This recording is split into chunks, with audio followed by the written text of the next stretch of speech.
Guys, today I'm going to show you how you can send fax message from Samsung Galaxy Tab Active3. So in the first step, open the Play Store, tap on search bar and look for the fax app. Choose Easy Fax, install it and open.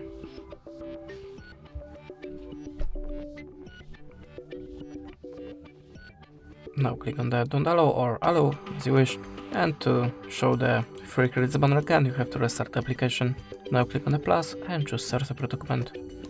I'm gonna pick something from my gallery, like this picture for example. Now click on the import icon, add this a shape to the document or the picture, and if you're ready, click on the accept icon. Now choose the filter for photo to make it more visible. If you're ready, click on the accept icon and now enter the number in this place. Choose the country from the list, and to send the message just click on this button. That's it. Thanks for watching, leave us a like or a comment, and goodbye.